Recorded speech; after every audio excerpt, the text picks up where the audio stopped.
All right, I think we can go ahead and get started. Welcome, everybody. And most importantly, congratulations. It's a very exciting time. If we want to go to the next slide, I have some folks I want to introduce you to. I will get started with introductions since I'm already talking. My name is Victoria Bray. I am the Associate Director of Graduate Enrollment here at Brown, and I work with the program on the application process and sort of more general Brown resources. Deborah, would you like to introduce yourself? Yes, indeed. Hi, welcome. And again, congratulations, very hearty congratulations.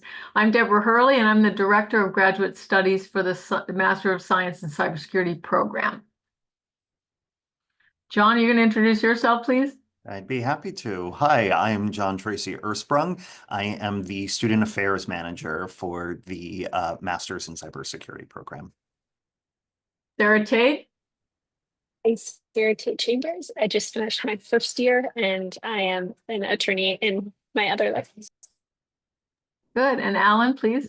I'm Alan Ziwa. I graduated from the program in 2023. Thank you. Great. All right, fantastic. Let's go to the next slide. We have a lot of things we're going to cover today. We're going to, of course, talk in depth about the program. You're going to hear from our alumni, all the folks on the call really over the course of the presentation, talk a little bit more about next steps to enroll. And then most importantly, we are here to answer your questions. So as we go through the presentation, please submit your questions to the Q&A. We're happy to answer them, especially as we get to the portion where we're sort of interviewing the students, alumni, current student. Please submit those questions so we can answer them during that time. So if we want to go to the next slide, I should say also, we're going to use the Q&A function on your Zoom toolbar to collect those questions. So make sure you're submitting those there so that we can see them. And with that, I will hand things over to Deborah. Okay, great. All right. So again, we're very happy to have you here. We're really excited that you will be joining our community at Brown in the cybersecurity program. So why would you study cybersecurity at Brown? You've already given that a lot of thought. I just want to highlight a few points. First of all is our world-class faculty who are teaching courses and conducting research. All of us have an extensive background in cybersecurity. I myself drafted the first comprehensive report on cybersecurity, which led the 25 most developed countries in the world to create an international accord, which I drafted and negotiated with them over 20 months, and then they adopted it unanimously. My colleagues similarly have interesting and varied backgrounds in different aspects of cybersecurity. We also have a program that has both an online option. So you can take this program, the master's program, fully online from wherever in the world you are. We also have an on-campus option, so you can come to Brown and be on campus with us. So, and those students, whether you're taking it as a fully online option or as an on-campus option, those students are equal participants in our courses. Our courses are structured to meet the needs of both students. We also structure them so there's interaction between the on-campus and the students who are online, so that the cohorts and the students are working together. We have an interdisciplinary approach to cybersecurity. In fact, I say that interdisciplinarity is one of my religions. I am absolutely convinced that in the cybersecurity domain, as well as some other advanced science and technology domains, the issues before us cannot be resolved by reference to only one discipline. Even though the attorneys might like to say, I'm one as well, along with Sarah Tate, might like to say, oh, we've got it covered, the rest of you can go on vacation, or engineers might say, okay, we have an engineering solution, we really don't need anyone else. Some of the most important and interesting issues are at the borders of different disciplines. So we believe strongly, and this is true in cybersecurity as well, that this interdisciplinary approach is very important. So our program and the coursework that you do is structured to give you a really holistic view of the cybersecurity domain. It's not just a technical perspective or not just a legal perspective or a management perspective. We want you, we give you in the coursework a foundation, a broad foundation across the domains of cybersecurity. So whatever you go on to do, may specialize, that's quite natural, but you'll also have had that broader education to refer to and to understand your colleagues and people in teams that you're working with. So a strong interdisciplinary approach. We feel that's incredibly important for you and for the field at large. Brown, when you join Brown for life, and that's a good thing. Once you're part of our community, first of all, we will support you massively to help you complete your degree. We want everyone to be successful in their degree. So in terms of academic support or other support you might need, that is all there. In addition, we have a very strong alumni network, not only in the cybersecurity program, but also at Brown. And all of that is accessible to you. So as I said, once you join Brown, you're part of Brown for life. This is something, and you'll hear more about this a little later. You can be coming back into Brown, whether for social events or if you're looking for a new job, seeking information about that and getting assistance to get that new job or whatever. So a very strong network of industry partnerships and alumni. Next slide, please.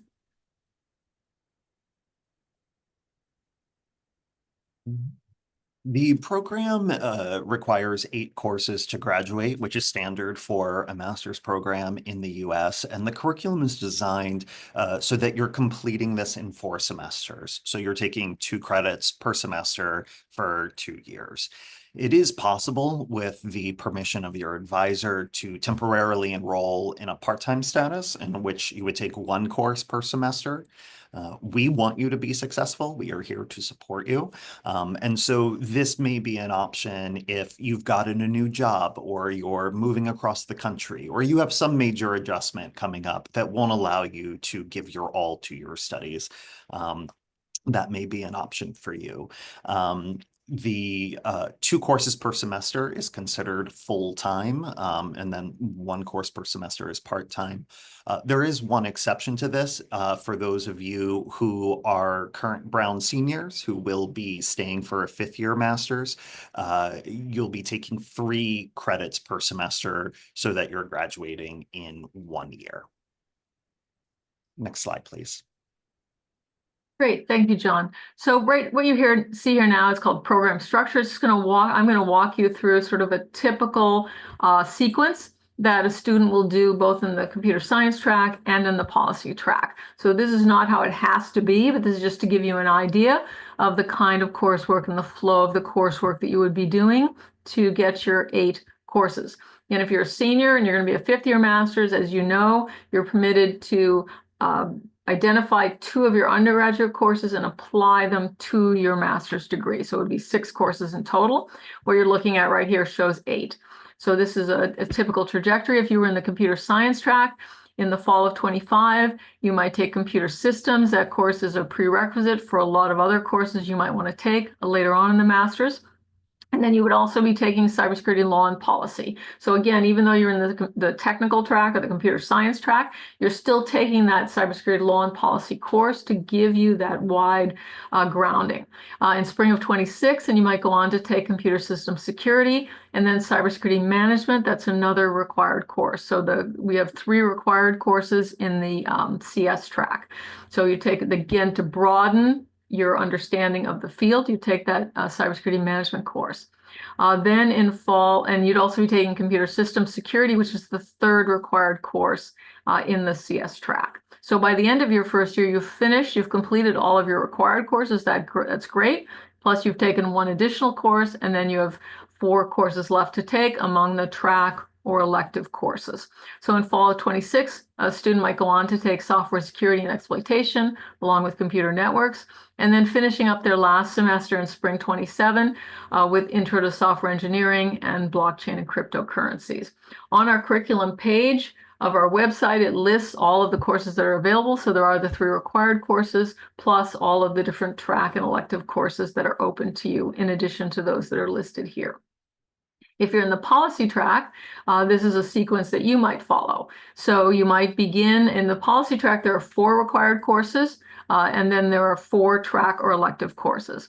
So in the policy track, you might begin with human factors in cybersecurity, which looks at the human beings, the most fallible link in the chain of security of information systems, and then also cybersecurity law and policy. So that's the same course. You'll be in the classroom both with policy track students and computer science track students. You'll be taking that course together, and then human factors and cybersecurity as well. And then moving on in spring of 26 to take Intro to Computer Security. So this is a technical course designed specifically for non-technical people. The person who designed it has been teaching it for years. So it's to make sure, again, to give you that solid and wide foundation and grounding, that you are exposed and learn about technical issues in cybersecurity, but in a way that you, who may not have a STEM background, can absorb. So that's another required course. And then in spring also cybersecurity management. So again, you'd be in the same course with your peers in the policy track and also in the CS track. So here again, by the end of your first year, you'll have completed all your required courses, and then you can go on to choose from an array of track and elective courses. So here we have some popular ones that students often take. So in fall of 26, you might take cybersecurity ethics, and then also a course we have called computers, freedom, and privacy. And then finishing up in your last semester with a course on cybersecurity and international relations and a course on privacy and personal data protection. Give you an idea. Okay, thank you. Next slide, please. For those of you in the computer science track, one of the required courses that you'd be taking in the fall semester is computer systems, which covers the organization of computer systems with storage units, processors, input and output controllers, and teaches students higher level assembly language programming and C language programming. This is one of our historic courses that here too has been taught by Professor Tom Deppner, who was a founding member of the computer science department, and who is retiring this semester after 48 years of teaching at Brown. You can read below on the slides some reviews from the Brown Critical Review, which is those of you who are current Brown students are familiar with. It's a site that's accessible to all of you, where you can look up reviews of all of the courses taught at Brown. Starting this fall, computer systems will be taught by Professor Malte Schwarzkopf, who has been shadowing Professor Deppner for the last year or two to learn everything about this course. And he is well on his way to becoming the next Professor Tom Deppner. Malte Schwarzkopf was actually just awarded an Excellence in Teaching in the Physical Sciences across all of Brown University, and is beloved by his students. So I look forward to us updating this slide next year with wonderful reviews of Malta teaching this course. Next Good. slide. Thank you very much, John. Yeah, and that also illustrates, once you're part of Brown, you're part of Brown for life. And we have many faculty members who have been here for a long, long time, including those founding the department, as well as many new people who've come in, and continue to come in every year, such as Malta and so forth, to add to the party here.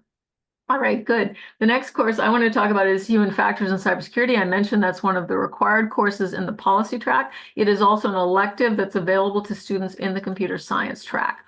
So that is taught by Professor Ernesto Zaldivar. You can read the information here, but as I mentioned briefly before, essentially focusing on the human beings as part of the information systems, along with the hardware, software, networks, data, and information. And often again, the most valuable link in the chain of security. So it's a very valuable and useful course. Next slide, please. Cybersecurity Law in Policy is a course that is limited to graduate students in the computer science department. And you will take this course regardless of whether you're in the computer science track or the policy track. This is, you remember Professor Hurley was saying earlier about giving you a holistic education, a broad understanding across all disciplines within cybersecurity. And this course is one of those terrific opportunities to seize on that. As you'll be taking this course with your classmates in either track, this is a great time for you to learn from your colleagues in the track that you are not enrolled in, and share ideas and knowledge. We also have a review from the Brown Critical Review there for Professor Tim Edgar, who is also revered at Brown. If you get a chance, if you're not familiar with him, I highly recommend you Google him. He has a very impressive resume and is very well qualified to be teaching this course. Next slide, please. Okay, great. Now you can hear from one of our current students, and also subsequent to that, you'll hear from one of our alumni. So I'm going to turn it over to Sarah Tate Chambers to tell us, she mentioned she's just finishing her first year, and to ask her to talk about her experience and tell you what she thinks you need to know. Sarah Tate? Yes, so I'm wrapping up my first year. I started off, I'm a reservist and I was mobilized in the fall. So I started off part-time. So this has been my first semester that I've been going full-time. Um, it has been a wonderful experience. I think all of you in making a choice to go to Brown are making a wonderful choice. Some recommendations I would have for how to start off is once you're onboarded, you're given those as fast as possible. Some of that is just like, here's all that Brown has to offer. And when Professor Hurley said like, it's available to you, it truly is available to you. I have used the Career Center quite a bit. In fact, I used it to such a great benefit that I switched inside the government organization I am. I switched into a section that I had been trying to get into for a while. So it was incredibly helpful, both with like my resume and with interview preparation. So you have all of those access. You have access to all of that. So I'd say learn what that scope is, because once courses kick off, things can get moving, right? So learn the scope of Brown services you have access to, and then also look at the student clubs. For those of you who aren't on campus, I'm not on campus. It's okay. You can still get fairly involved with things. There's like a birding club that has a pretty active chat. There's a like French theory reading group that's also active. There's a women's weightlifting group that you can still feel like you're a part of. So really, you are truly going to have a Brown experience, even if you're not there on campus. As far as the work, I would say get excited. 8 classes may seem like a lot. It's not. Every time you're looking to register, like I wish that the program was 5 years long or something. Like I really want to take all that they have to offer. It is incredible. You're going to learn in ways that you wouldn't expect. I am a lawyer coming from that background where most people, when they get a specialization in something related to cyber, they get an LLM, which is like a 1-year advanced degree in law. And what I found from my friends coming out of those programs is that they weren't really equipped to function in the cybersecurity area.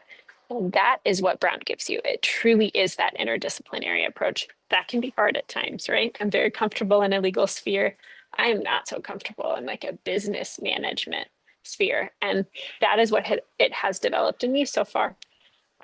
So it's an incredible experience. You're going to learn so much from the classmates that you're with, doing this in while you're working. Life will come up at different times. So if you start and kind of get yourself some footing where when you have the time, you can access these resources. When you have the time, you can join in these clubs. I think you'll really find that you're going to get so much out of it. And the more you put into the larger Brown community, the more you're going to get. And I'm happy to answer any of your questions. Sarah Tate, thank you very much. Let me ask you one last question. If you could give, and also just to mention, Bill, during the question and answer period as well, which we have time for that at the end, we've allotted quite a bit of time. You're certainly welcome to ask Sarah Tate and Alan questions as well. But Sarah Tate, let me ask you this now. If you could give them just one piece of advice, what would it be? I'm humble. Because maybe you've been out of school for a while and maybe you're used to people really like praising your work. People here will be kind. That's not what I'm saying, but use this as an opportunity to grow and allow people to push you. Good, thank you very much. I'll just mention a couple of things that you reminded me of, Sarah Tate. One is that the majority of our master's students are working full-time. So that is quite normal in this program. It's the rare person who's not working at all. You know, we have other people who are working part-time or whatever, but the majority are working full-time, and the program is structured. We knew that when we designed it, and that's been our experience. So it's structured to meet students in terms of coursework or whatever who are working full-time. I just want to underscore what Sarah Tate said about clubs and so forth, and I know she did jump right in. I urge you to do the same. As a graduate student at Brown, everything at Brown is open to you. So if you're on campus, obviously, obviously, it's easy to get involved, but also for our online students consistently, everything on campus is open to you. Many talks and concerts and so forth nowadays also have a virtual component, but in addition, any kind of clubs, activities, we've had students in a variety, Sarah Tate mentioned a few, a variety of other clubs and activities in two different cohorts. The two students they've come to know each other as alumni, but going through the program, they didn't know one another. They were in different years that didn't overlap, but they wanted to get involved in the student government. So they reached out to the student government, said, I'm online, is that okay? And they said, actually, they were very welcomed, and then, got elected to student government and served on Brown student government. So the point being that there's a lot that's available to you, and please jump in with both feet and take advantage of it. I want to turn now to the next slide, and you're going to hear from one of our alumni, Alan Ziva. Alan, please. Thank you so much, Deborah. So I joined the master's program at Brown because I wanted to learn about cyber policy, because my primary job is to work with C-suite executives and board of directors of US and foreign banks, and also their vendors, to make sure there's sustainable cyber programs that depend on sound policy, industry standards, and adherence to regulatory expectations. Also, Brown is a prestigious institution, and it provides so many opportunities for networking. That was another reason why I joined this program. As far as my experience as a student, what I benefited most, I think, was improving my writing and presentation skills, and also opportunity to network with students from different backgrounds. And also the way we did our discussions, I think this actually helped me to enhance my critical thinking skills. What I like best about this program, I think, as I said, the program enrolls students with varying backgrounds, various, and also experiences. Some are executives, some are just entering cybersecurity, some are just coming from undergrad. So interacting with all those students, at least for me, it actually enriched the learning experience. And also they brought external speakers, in some of the lectures, which also brought a wealth of experience from industry titans or people in government who came to speak. I would emphasize that discipline is so important if you join the program, to follow the instructions and try to stick to deadlines. I think that will optimize the chance of you to be successful.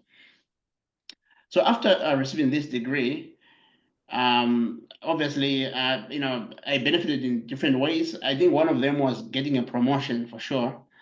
Just a few months after, and also I also became a commissioned. I got commissioned by the Board of Governors of the Federal Reserve System, because I underwent a program, though, that requires understanding of capital, liquidity, and governance. But being at Brown and learning from the cyber policy program, especially, that actually helped me to prepare for that program. And I actually got a note from the chairman of the Board of Governors, because I did well in that program. So I was really happy to go through Brown because of that. And also, I got the privilege of chairing the Federal Reserve Cyber Conference last year, which was a surprise to many, but I was happy. And I think being a Brown alumnus was a factor as well, because it gave me confidence to accept that role. And I was able to moderate a panel with White House officials and CISA officials. I was also invited, surprisingly, which I think I attribute that to Brown University, to contribute as a reviewer for articles for the Journal of Cybersecurity at Oxford University. But they just approached me, and I think that was part of it. And I've been enjoying that process. And I'm also helping in developing cyber standards that are being used by at least 5 departments or agencies of the Federal Reserve, or the federal government, sorry. And then I also got an award from the Federal Reserve. So I think going to Brown changed my life in a significant way. So I hope you will enjoy the learning experience, and also feel free to reach out. The faculty is very willing to help if you have any issues going on. Thank you. Great, Alan, thank you very much. Let me ask you the same question I asked Sarah Tate. You gave a wonderful presentation, a lot of information. I'm going to ask you if you can give them one more piece of advice, what would it be? I think you want to listen to others when you do projects. If you listen to other students, their opinion, you learn a lot. So even if you have a strong opinion on something, just listen to everybody in the project, and then I think that helps a lot. And you'll be doing a lot of projects with other students, so that's important. Thank you. Good, thank you very much, Alan. You reminded me of a few things I want to mention. One is that our students do come to us from many disciplinary backgrounds, really almost everything you could imagine. Some of them also already have other graduate degrees. It could be a law degree, a management degree, some sort of other master's degree that they have, whether in CS or another subject. So that's quite typical. And then also the age range of our students. So they range quite typically year after year from students who are just finishing university all the way up to students in their 60s. So we've had a number of students in their late 50s and early 60s who are obviously senior executives at that point, but they decide cybersecurity is something they need to know more about, and they come and do the master's with us. And then every age in between. So there's a very big age range.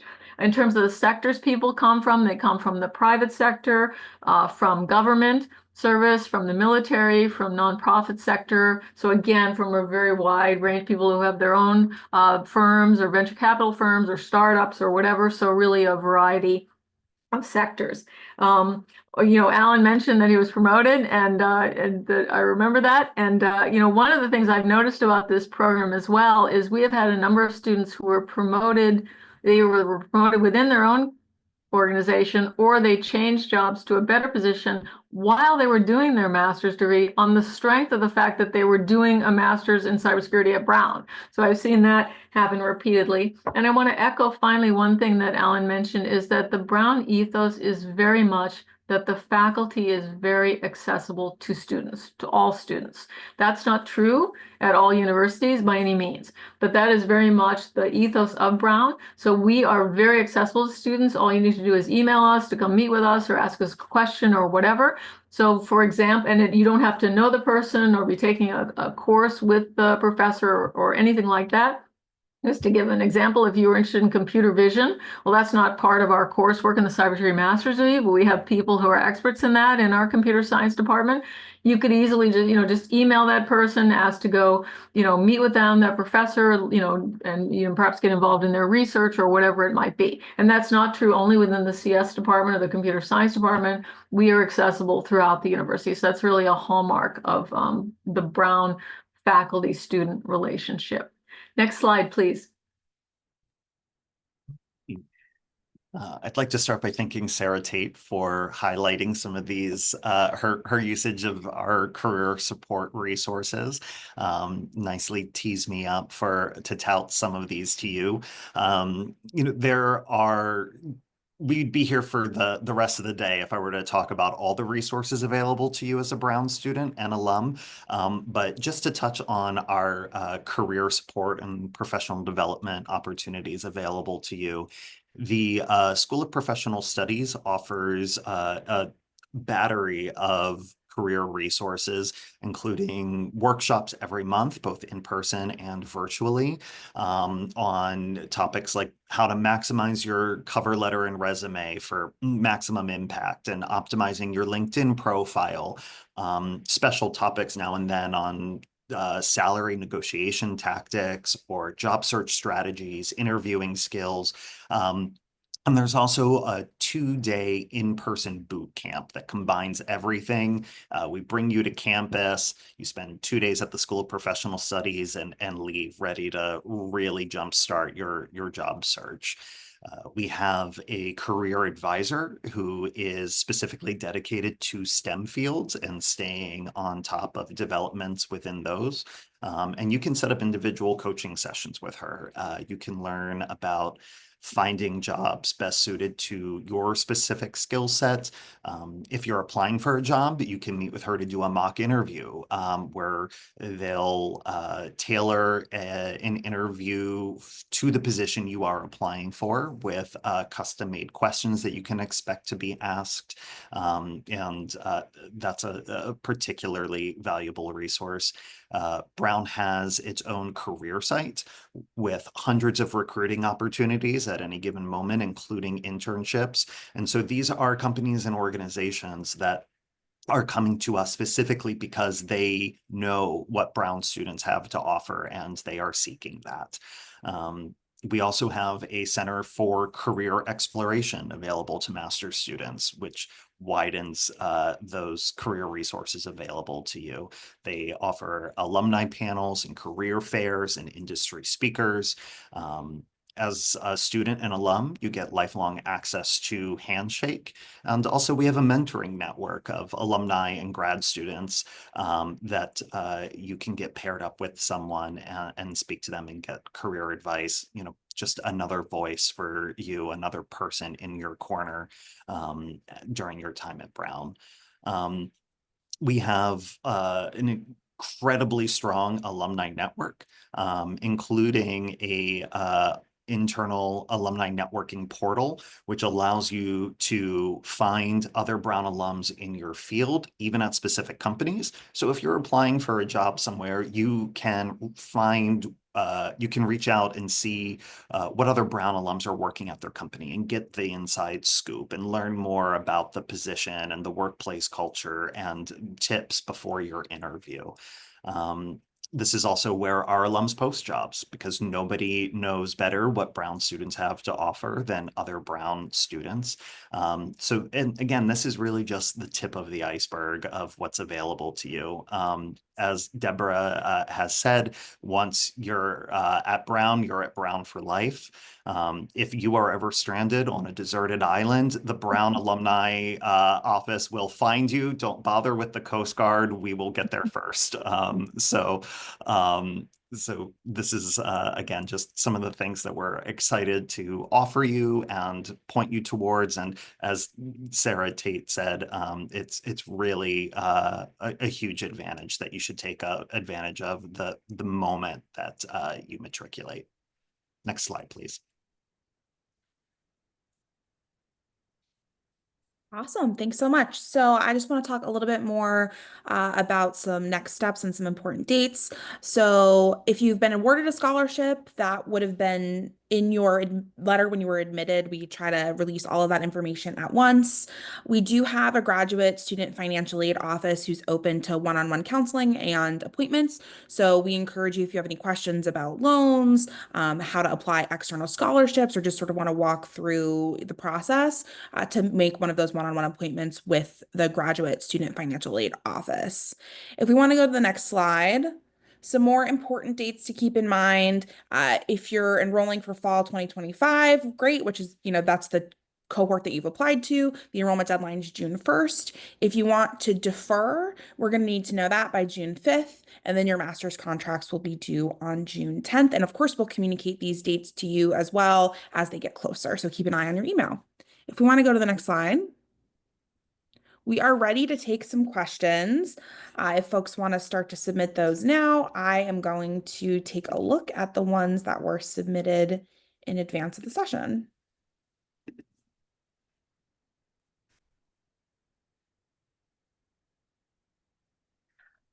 A question from a student interested in our residential track.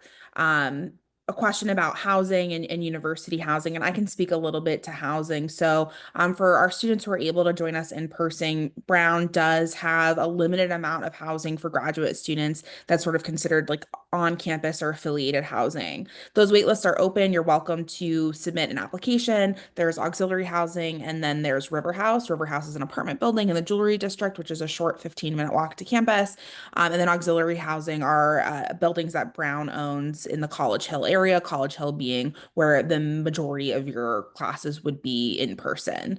So those are the two opportunities for housing. The vast majority of our master's students live in private housing through landlords in Providence. Can I just add a note on that, Victoria?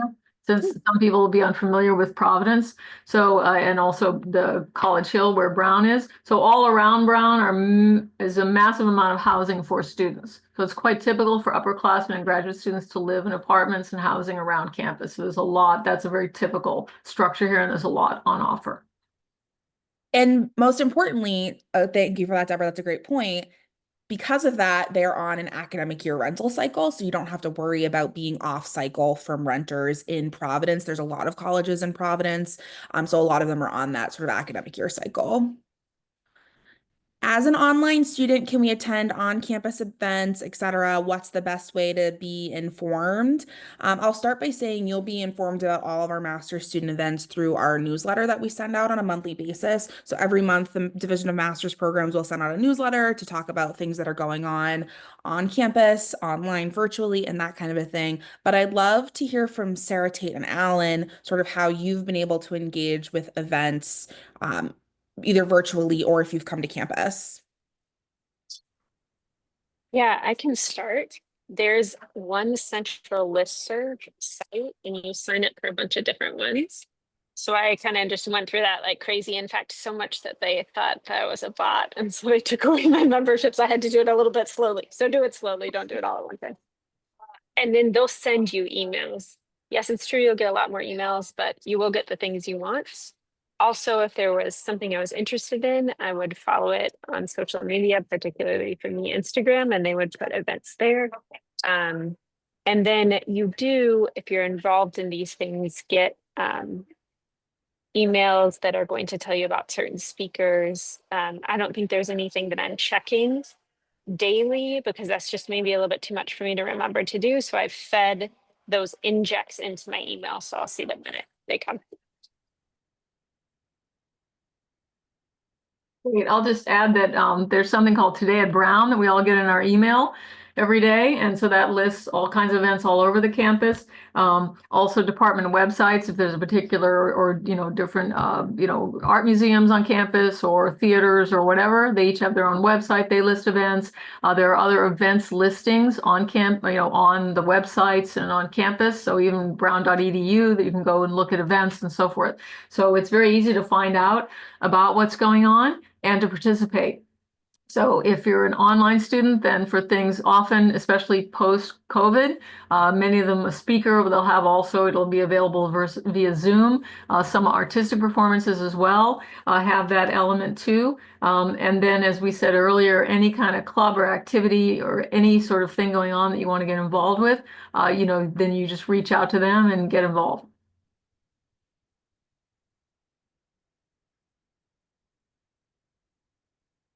If you applied for residential, is it possible to switch to online?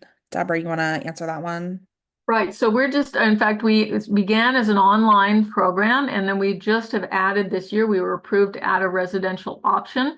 So it's students coming in for fall of 25 for the first time in the application. They select whether they want to be an on-campus student or an online student. So they make that choice at the time of admission or at the time of application. So once a student has decided, then they're either in the online option or the on-campus option. And so we don't have students who will be transferring back and forth between the two.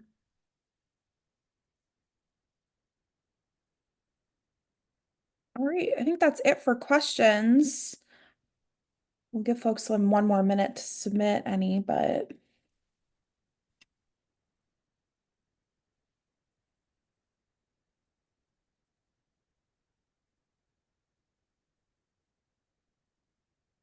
all right, I think that's going to be it for questions then.